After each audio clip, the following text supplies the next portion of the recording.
અંકલેશ્વર પર્યાવરણીય સંરક્ષણ સોસાયટી દ્વારા મંત્રી શ્રી પટેલની ઉપસ્થિતિમાં ડીએ આનંદપુરા બર્ડ પાર્કનું ઉદ્ઘાટન કરવામાં આવ્યું. અંકલેશ્વર જીઆઈડીસીમાં આવેલ ડીએ આનંદપુર બર્ડ પાર્ક ખાતે મંત્રી શ્રી પટેલના હસ્તે ડીએ આનંદપુર બર્ડ પાર્કનું ઉદ્ઘાટન કરવામાં આવ્યું, જેમાં કલેક્ટર નવનાથ વહાણે, એઆઈએ પ્રમુખ Vimal Jethwa, human capital Cohizon life સાયન્સના Pravin Joshi, board of management notified area ઓથોરિટીના ચેરમેન પ્રબોધ પટેલ સહિત આમંત્રિતો ઉપસ્થિત રહ્યા હતા. नमस्कार, मैं Pravin Joshi Cohizon life science से वाइस प्रेसिडेंट। आज के इस वर्ड पार्क के इनॉग्रेशन के अवसर पे मैं डीए अन्नपूर्णा समिति को एवं एईपीएस के सभी सदस्यों को बहुत बहुत हार्दिक शुभकामनाएं देता हूं। जो इन्होंने ये बहुत एक डिफरेंट कॉन्सेप्ट है, ये केवल इन्वायरमेंट के लिए ही नहीं बल्कि हम सभी के लिए इस इंडस्ट्री जोन के अंदर जो ये हमने वर्ड पार्क की स्थापना की है, इससे हमारे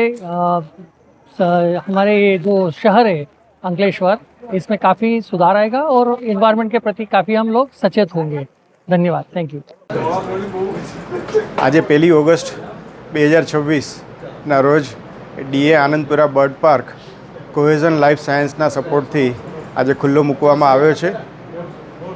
आ पार्कनी अंदर लगभग 1000 फ्रूटना झाड़ वाववाना छे. विविध प्रकारना 20 प्रकारना फ्रूटना झाड़ वाववाना छे. बर्ड त्यां आवे एना माटेनी बधी ज व्यवस्था करी छे. पोंड बनाव्या छे, पाणीनी व्यवस्था करेली छे, नेस्ट बन मूकवाना छीए अने ए दृष्टिए आजे आ अंकलेश्वर इंडस्ट्रियल एस्टेटमां बायोडायवर्सिटीनुं काम, बर्ड बायोडायवर्सिटी अने इको पार्कनुं काम आपणे आ करवा जई रह्या छीए. आ तके हूँ एसोसिएशन अने नोटिफाइड अने जीआईडीसीनो पण खूब खूब आभार मानु छूँ कि तेओए आ जग्या आपी अने आपणे आ पार्क डेवलप करवानुं अनुकूलता करी आपी. सौनो आ बधा ज संस्थाओनो खूब खूब आभार. वीडियो जर्नलिस्ट करण सिंह साथे सत्य टीवी न्यूज़ अंकलेश्वर.